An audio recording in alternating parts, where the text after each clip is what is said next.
Hello and welcome to this week's Green Shoots, a history of Irish football with me, Caelan Kerwin. No Gary this week as he's away helping fans and supporting our boys in green at their away Euro qualifier. But what a guest we have for you this week on the show, as the legendary Dermot Keely joins me to talk about his incredible footballing life. Don't forget to share the show on your social media channels to let more people find out about the history and heritage of Irish football. Turn on notifications on whatever podcast platform you use so that you can get notified straight away when a new podcast drops. Now, Dermot Keely is considered by many to be one of the greatest players and greatest managers in League of Ireland history. He has 9 Premier Division titles and 7 FAI Cups between player and manager.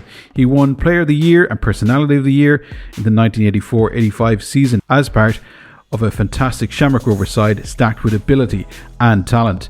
Apart from managing Shels, Dundalk and Shamrock Rovers to Premier Division titles, he also won promotion with Sligo Rovers and Harps. Not bad for a man the great Jim McLaughlin described as better without the ball, which also became the name of his autobiography as well. Dermot Keely, you are very welcome to the podcast. Thank you very much. I thought everybody had forgotten me at this stage. How could anybody forget all the league titles and all those FAI Cups that you'd won as a player, as a manager? But we'll get to that in time. But I suppose if we go right all the way back to the beginning, where does your love of football come from? Always in the house. My dad played with Shelbourne for 11 seasons, I think, round about that 300 or so appearances, something. But it was, that's where it was. It was born into you because he really, we never knew. He never talked about football in the house. He wanted, he was, I suppose, typical old-fashioned. He wanted everyone to go. Myself and the elder brother played. Obviously, started playing with half-back, but he didn't want us to be playing football. He didn't want us. He wanted us to go to school and be educated because he was from the inner city, and as many would then wouldn't have done. He wouldn't have done a lot of reading or anything else. He's out to work at 14. You didn't get a chance to go to school, and I think he always regretted that. And he worked in the port and docks, and he got as high as head foreman. It always killed him, I think, that the fact he couldn't go the next step, which was the supervisor or the general manager or whatever, because he hadn't got that piece of paper that said you did your leaving cert, the junior said one. So I think that was it, and football wasn't really. We never talked about his career. It was only as I began to write the book I realised how big he was in the league. So I mean, when I wrote my book, was one of the things that really made me happy was the fact that I learned a little bit more about him. Yeah, and was it simply because when you're growing up, I suppose you don't see your parents as that kind of person. You just see them as your parent, as the person who's there, who's trying to raise you, etc. So you don't necessarily see them as this famous footballer that everybody else seems to know, but you know in a very different way. I don't even think it was that. He never spoke to me, He was a hard bastard, so it was just the fact that he didn't do it like he maybe your dad, man, but he played football from whatever age, from 5 or 6 playing on the streets. But he never ever talked about football. He never discussed it. Never. And I wouldn't. I don't think there was a conversation with football with my dad. It was only as I said when I started researching for the book that I mean, he got a chance to go to Leeds when he was with Shels. Wow. Way back in the 40s, and they offered him a fee of £10,000 or punts then, which is nothing now, but back in the 40s, I'd say that's a good whack of money. Absolutely. But he never mentioned it. He never. I think he had this. He's a bit like myself. Like when he decides to do something, he does it. And the fact was, he didn't want us going to football, thinking we're going to play with Manchester United or Leeds. He wanted us to go and be an accountant or thing to do, because that was a proper career. That football wasn't a proper career. And, I think probably the fact that the chances of you failing were obviously very high. Whereas if you go to college and you get a degree, if you get a degree and promise you get a job, you're not going to be able to work. So I think that. But I mean, all his life, I've never. It's amazing, and only for the book, I wouldn't have realised that. Incredible. So, am I right in saying your brother was a footballer too, and so you're very much surrounded by it when you're growing up? Then, yeah. But my brother was a footballer. I was a tramp. Like I was a belsy. I was a bully. Even football, he could play. He was built very like my dad. Yeah, he was strong, very good midfield player, holding midfield player. Nowadays, we would call him a holding midfield player.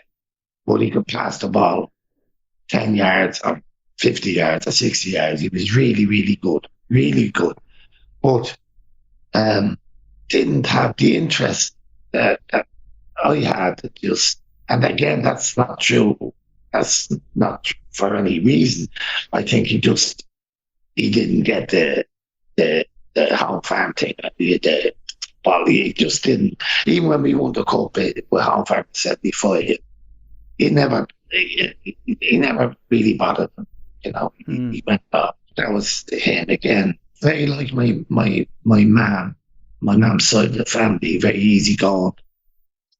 But probably had that bit of stubbornness that my father would have given to everybody in the family. Was 6 of us. I think we can all be blessed. 4 of them are really more my mum's side, and there's only me and my younger sister who have, I think, more of the Keely genes rather than the Kendall genes. I think benefited from that to a great extent. I think God forbid if 6 was sort of like me father. That's nuclear wars. I think would be nothing to it. So when did you kind of feel like there is something in this for you growing up with football? Was there a point where you kind of went, actually, hold on a second, I might actually be good enough to be a footballer in terms of career, or do you just kind of, it's just a progression thing and you end up falling into it? Now it's a career. You can go play full time, but I mean, I would have played the home farm as an amateur, so you weren't getting any money. We won the cup. That came in for me, and I was in university. We weren't rich, so that would have been. I paid my fees. My dad helped if there was with his few quid. I don't know whether I would have been able to go to university without football, because that was again an ordinary work. It wouldn't have been in those days. Working class kids didn't go to university. So the fact that I managed, the fact that I played for cats, was getting a few quid a week, made it possible for me to go to university. So that was that kind of thing. And then I just got, you're playing with pads, you're professional. It just developed after that. The skittles keep falling. You're knocking things down as you go along. Metaphorically, I don't mean I do. I know. I remember I knocked a lot of things off. It was in life. They took a job teaching, which suited me perfectly because I was training football. You're in school 6 months a year. You're on holiday 6 months a year. So it was the job, which I fell into as well, was great because it suited the football. And as I got older, from St. Pat's, I always wanted to play football. It was the most important. And I was, as I said, sometimes in life I've been lucky. You certainly were, and you started off your career in a home farm, and as part of that, you won extraordinarily. You won the FAI Cup while there as well. Talk to us a little bit about that, and I suppose winning winning a major trophy like that at a young age and at I suppose a starting point in playing football with a team like Home Farm who probably would have been underdogs quite a lot. Absolutely. I mean, no, you talk about it's the equivalent of Kerry in the cup final this year. It's like that. I said, playing the final, Kerry getting to the semi-final from nowhere, just suddenly to appear on the map. It was like that. The amateurs, and they were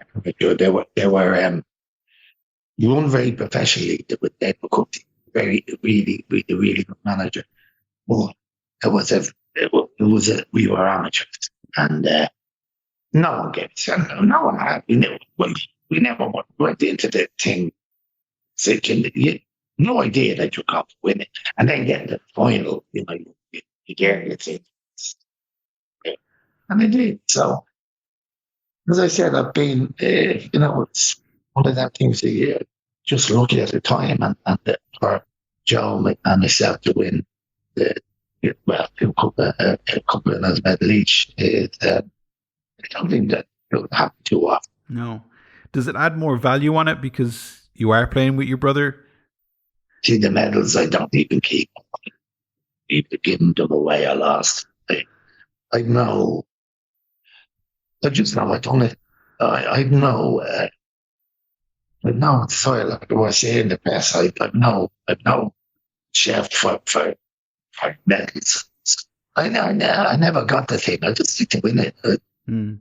The only thing, a lot of when I've tried to think back about the cup finals, you go, and I know the only one I really remember is getting beaten by UCD. I don't remember the one. I remember the one I got, which is what, I should be able to sit back and talk shit about to anybody about this cup and that cup and the other cup and how great it was. But I genuinely, honestly, I can remember UCD and Martin Morton and Kenneth Buttardi, all of them fellas. Well, if you ask me, we played Dundalk, who was playing up. I couldn't tell you. It's mad. I've always remembered the UCD thing, and all the other stuff just came and maybe become a bit blasé about it. I don't know. I hope not, because now looking back, there are obviously really, really fond memories of really good players playing in really good teams.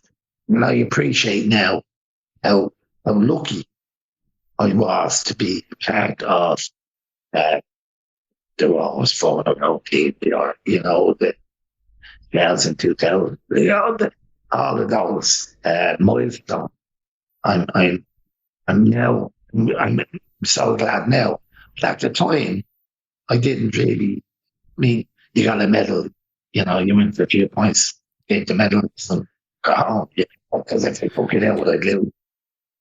But I wonder though, is that a difference in, I suppose, perspective in life? Because when you're young, you kind of think, well, everything goes on forever and it doesn't change, and I'll be playing football and maybe winning trophies for another 10, 15, 20 years, etc., whatever. Whereas perhaps now, or as you grow older, you have the maturity of years to understand that those were actually rare moments. And it took, you played with brilliant people, and all of these kind of things kind of come back.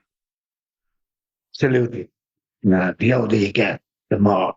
I know it's one of the things. I'm not trying to be flippant and say, well, I've not made it because I should have known great game. But it's not that. It's like you said, the Callum's going to play till we're 74.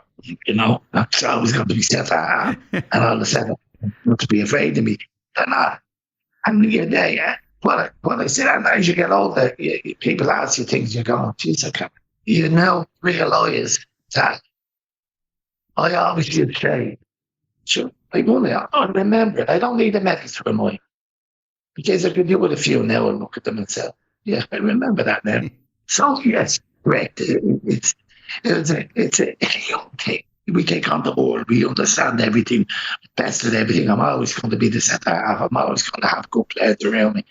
It happens. And then you forget. And then as you get older, you want to talk shit to people. You say, wait, I tell you, I go walk in the bar and they come in and they go this, that, and the other. And all of a sudden you go, yeah, I remember him. I played with him. I was met. And it's true. True. As you get older, I regret not. It's not that I say, look, I know medals. I threw them away or I gave them to somebody. The fact is now, I say, Jess, I'd love to have you. And look at him and say, oh yeah, I remember him. I remember Jack McDonough being centre half playing the cup final. That kind of thing. So that it takes it away. And look, if anybody's winning medals, keep them. Even if you don't, put them in the safe or put them somewhere safe. And you're going to get to my age and you want to be talking shit about it. So let me there. Last time you're good, you're great, you're in this, and you live in that world where you're top of the tree. And then you get older and no one knows you and you go, is I love to show me medal. If somebody comes in, women's has come in and won a junior cup or the FAI anything.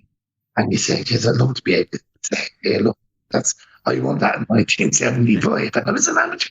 And a conversation for the night. So you're absolutely correct. It's not a brilliant thing to do. But it's young. Everybody, no one ever thinks they're going to get up. Not when you're 19, 20, 21, 22. Sure, you think you're going to play forever, you're going to live forever. It's only when you get to 71, 72, you begin to say, there's going to be one of these days. So you go from home farm to St. Patrick's Athletic. St. Patrick's Athletic ended up being probably one of the few teams that you didn't win a trophy with, but you were captain at a very young age. You were what, 22, 23, something like that when you were captain. Yeah.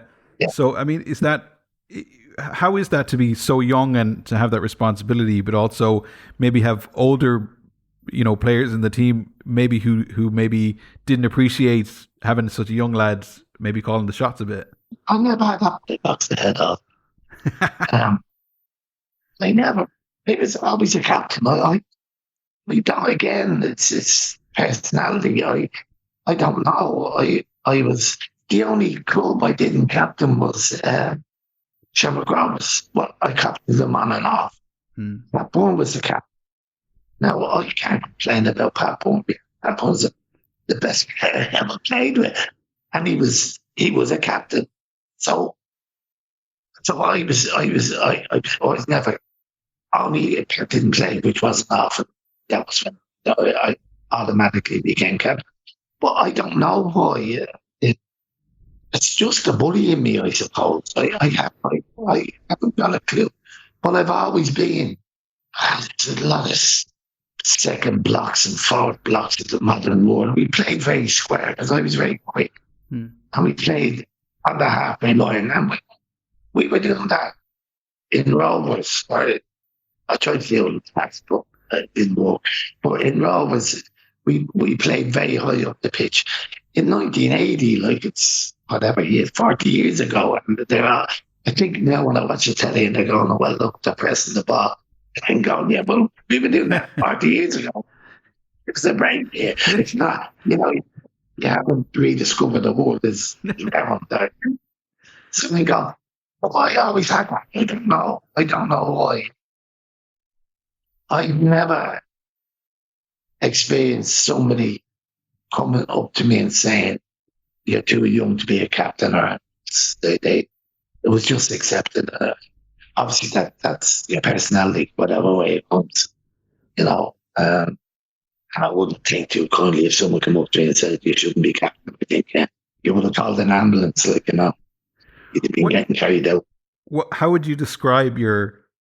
You kind of said yourself you were a bit of a bully. So, how would you describe your captaincy then? What kind of captain were you? You don't know what I told. I was always right. That was basically that, I was, and if I was wrong, I was still right. So I never listened. I don't know whether they let me do it. I was just simple, not denying him, or they said, well, fair enough. I expect them to figure it out. It must be right. So I don't know.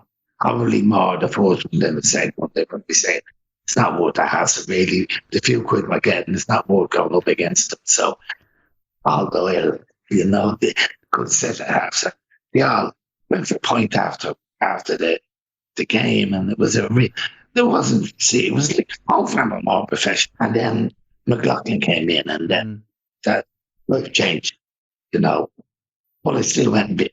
I mean, when I went there, even from Pats, I was captain, which, again, I didn't ask for that. I just was, Come for Pats. You think you'd have to serve it. Tommy McConville, he came with Part1, the two best players I've ever played with in the league, was captain. But he was captain because he was the best player ever and could do amazing things, and he was a centre half.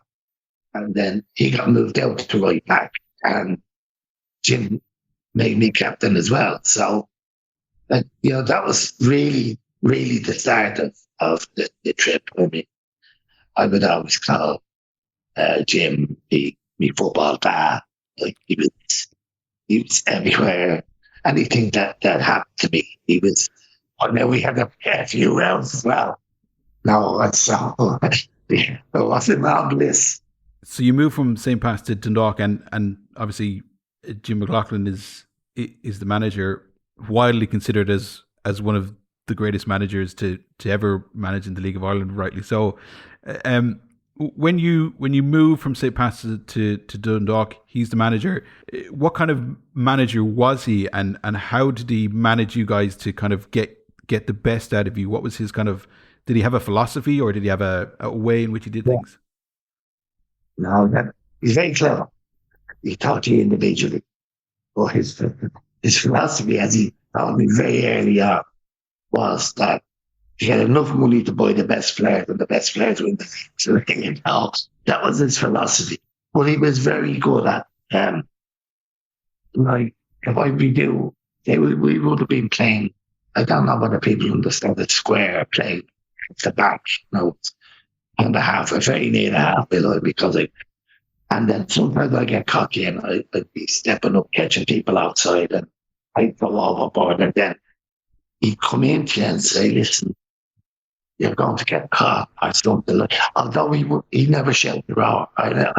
He never raised his voice. No, I raised my voice to him many times because I'd be arguing with him. But he would come in very quickly and have sussed out if so-and-so was having a bad time, boy. And then he would do something to negate that. But like the back four of Richie Blackmore, Tommy McConville, Paddy Dunning, me, and Martin Lawler. And again, I don't want to sound big-headed, but that's one of the best back fours, I think, again, in the history of the league. So when he got people in, and he got me in, obviously because he knew I was boss, but we wanted that. He wasn't afraid of some opinion, or someone that wanted to say what they said. He listened. If you didn't do it right, you were gone. I mean, there's a lot of fellas who don't like you because of that.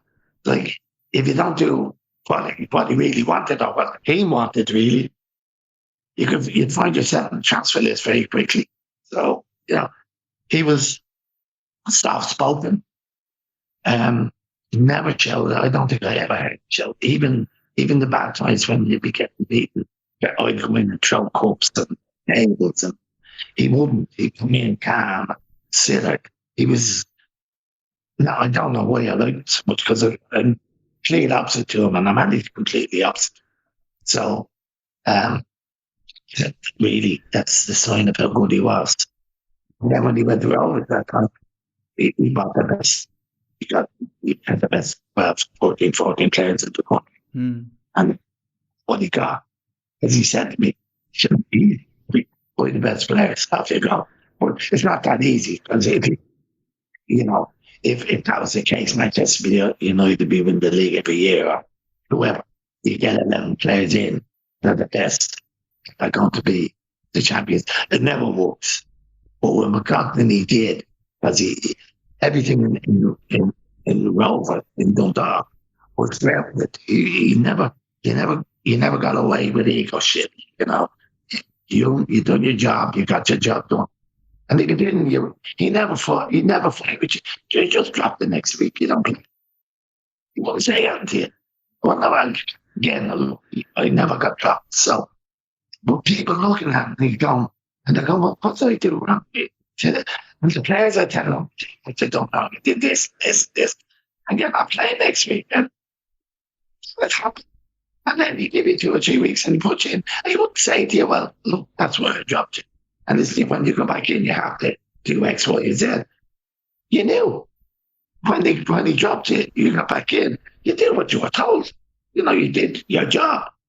And once you done your work, he never bothered you.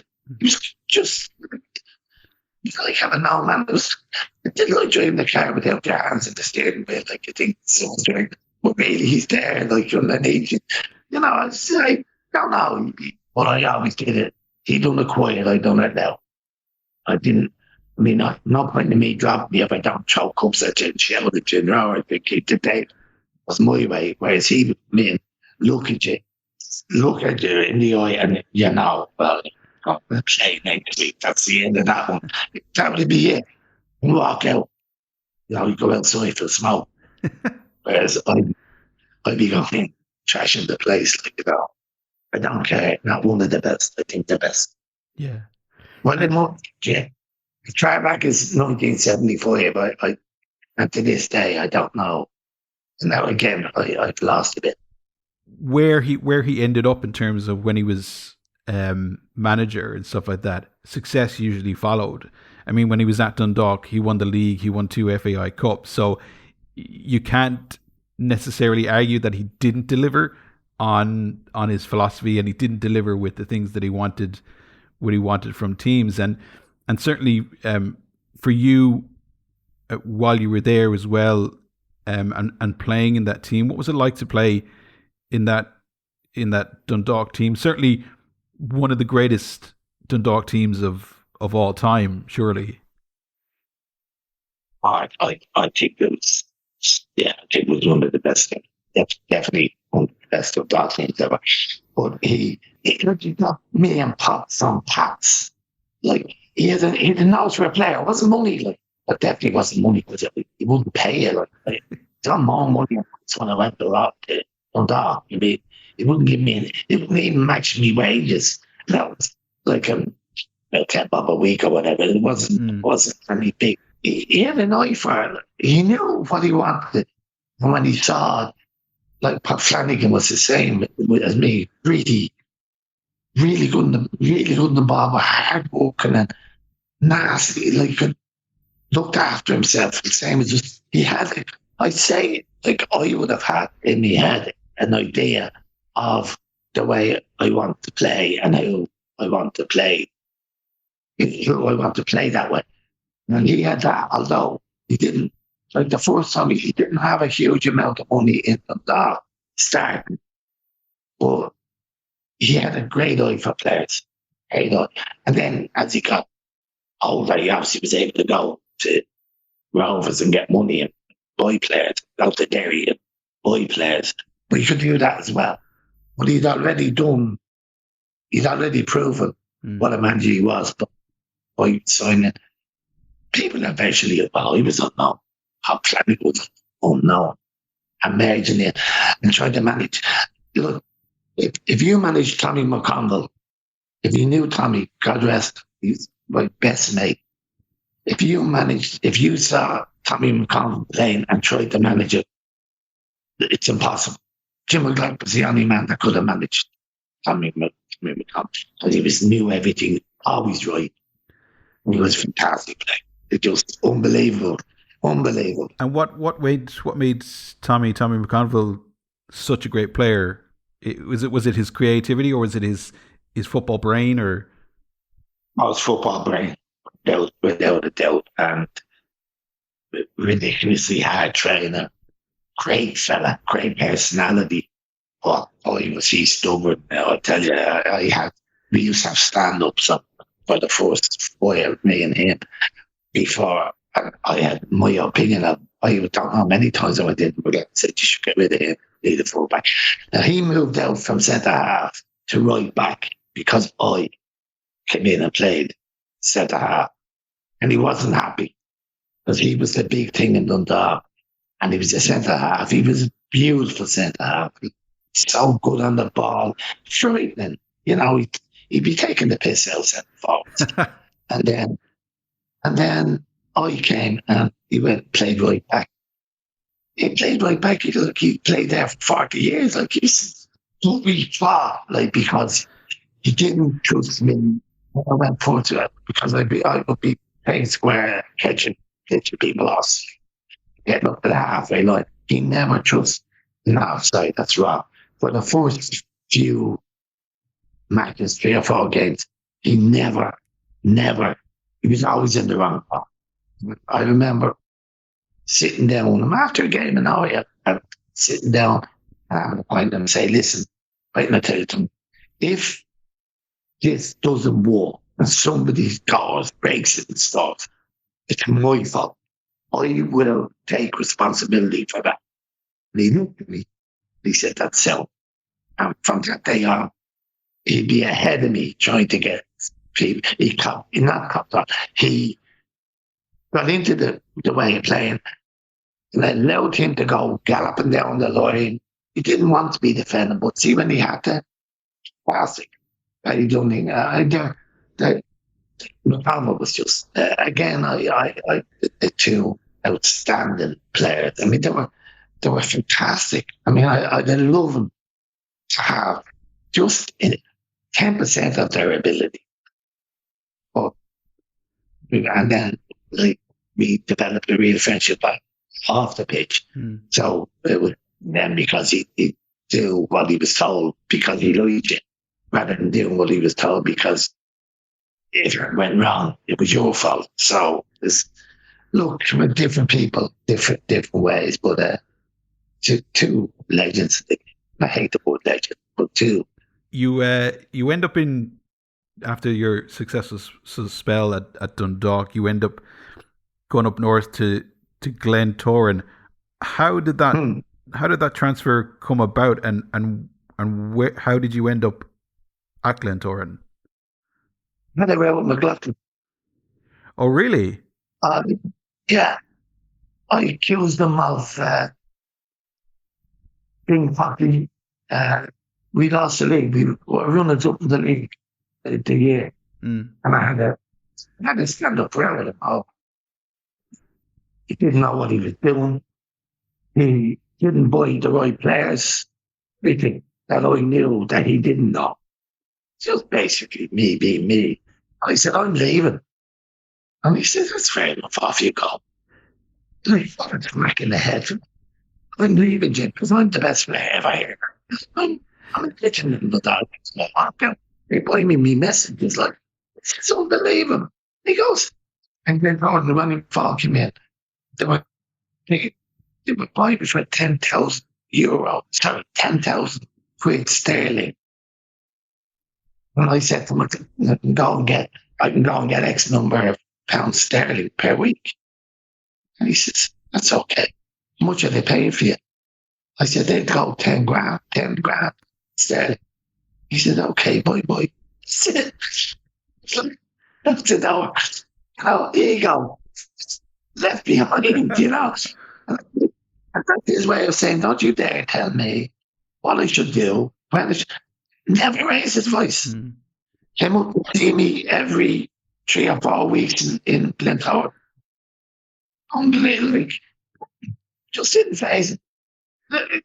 You could be anybody. And that's fair enough. Was that? Now, I don't know what he went on talking about. Think, well, see, you want to go, good luck. He never said to me, don't tell me what to do. He just said, that's fair enough. I don't know my job. I told him he was getting soft and he didn't want too much. he hadn't got the balls to make the big decisions now, like I did, because I was 25 and knew everything, like, and that's the way you feel. And I said, no, I don't. You're not supposed to say that. Yeah. So I don't think it's told, and I had 2 great years with them. Yeah, fantastic time. In the middle of the troubles, Mm. Is it fair to say? Is it fair to say he called your bluff, and that and you probably regret doing it? No, I don't regret it, because you realise things happen and they're meant to happen. I love Glencoe. I had we got runners up in the league twice. Them blue men beat us. Linfield beat us. Won the league twice, and I couldn't.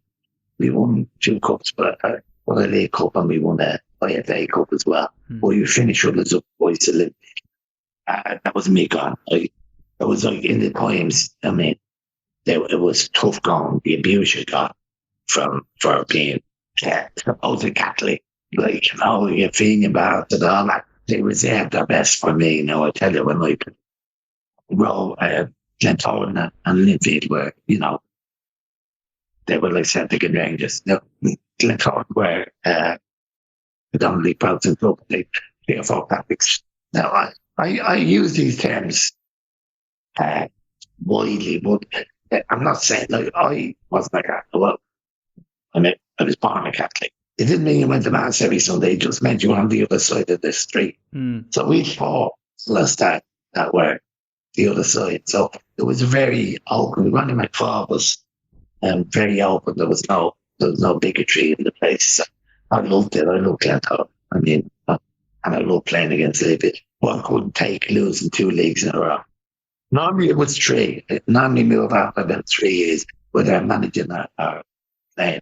So I normally get 3 years out, but I only got 2 out of Glentoran, and went down to UCD and managed for about 2 over November. So it kind of sounds like you kind of set your own standard for yourself, kind of what you wanted out of when you went to a team, because you did win kind of cups at Glentoran. You just didn't win the league. So it was like, so for yourself and the success that you had throughout your career up to that point, did it kind of set the marker of, it's either we win the league and that's it, or kind of you seem to have set your standard that if I'm going to go somewhere, we're going to be the absolute best and we're going to win the league? That's me. I know I've not benefited a cup for me. I mean, if you win the league and you win a cup with it, that's just winning the cup, I think, is a fail season. Anybody can win the cup. I mean, you've only got to look at the whole farm. And I think whole farm, you do all these things automatically. You don't think about them. I don't want to self-sustaining about what I do or what I think. I basically make something happen. I make a decision. The last 2 leagues, particularly to Linfield, I couldn't see us winning the league again the next year. And that was an inferiority complex. If they won the league 6 times, they were just playing the 4 or 5 times a year because the Ulster Cup and all the Ulster Cup deal. Yeah, I valued league. I only valued the cup if it came along with the league. That's always I like. We enjoyed that. So you go from Glentoran then to UCD. What was your role then at UCD, and I suppose why was it so short-lived at UCD? I wanted to manage. Okay. I didn't just like when I came down and someone like Tony O'Neill, the late Tony O'Neill, approached me. I said, he was getting older. I thought, I could be player manager. Give me an idea of. So I didn't actually think I could be a manager. I just when I came, I said, I could do it.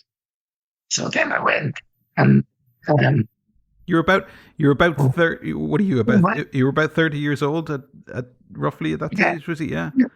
And you wanted to be manager. Yeah. But I said, why not? Well, I said no very often in football. Like I said earlier, it always worked out for me. Like it's not like, as I said to you, betting on horses. I bet on any. I wouldn't win a raffle if I was the only one in it.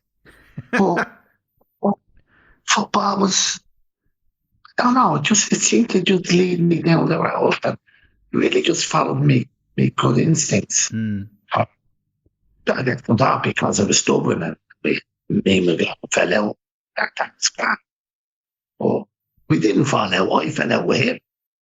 He came to all my matches. And I'm looking up there and I said, look, he's up there. You see him in the stand. He come in and talk to you after the match and like, nothing ever happened. Like, where does that leave you? You're fighting with him. He's fighting with you. He thinks you're great. He loves you. I'm going, I hate him because he wouldn't do it and I had to leave the club because of him.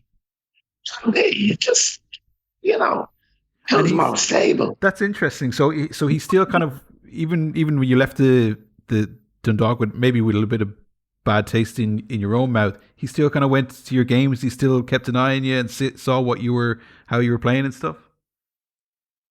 Yeah, because when I don't know what he's thinking about, I'm against sometimes, he didn't like the way I played, and he came up to see me, and he'd say to you, that you should be, would you not think you should be a bit a pitch? And I'm saying, well, these fellas don't know what way we play. And I said, he always said this to me from the third. You have to bring them with you. You can't go and stand there and drag them past you. You have to push them forward, push them up with you. Simple stuff there's a no-brainer. Don't go and drag people. Push them out and be the last. So you're the last to go and so easy. But just bullying people, get up, screaming and shouting. And he's going, no, do it the other way around. And I had to go home and think about it. I say, she's stupid. What he say? Yeah, you're right, Jim. That was it. Whispering out here.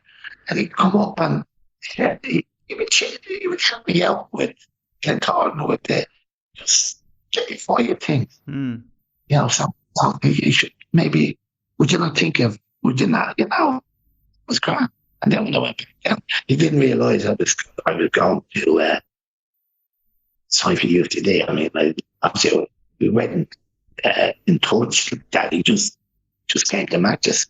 And then he went to the job. Well, he had taken the job. And then I think they were giving a few goals away. And I think he said, look, to be the beast among the beauties, the Rovers, so I think it was Beauty and the Beast. There was 10 beauties and me, the Beast. I think it's funny because I think he must have left the bed one night and woke up and said, we need some quality in there. Some fellas kicking people.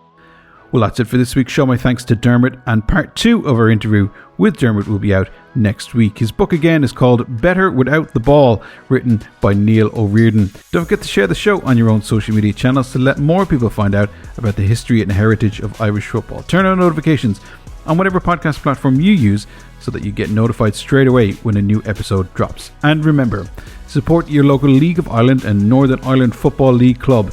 It's our heritage, it's our game. Until next week, bye for now.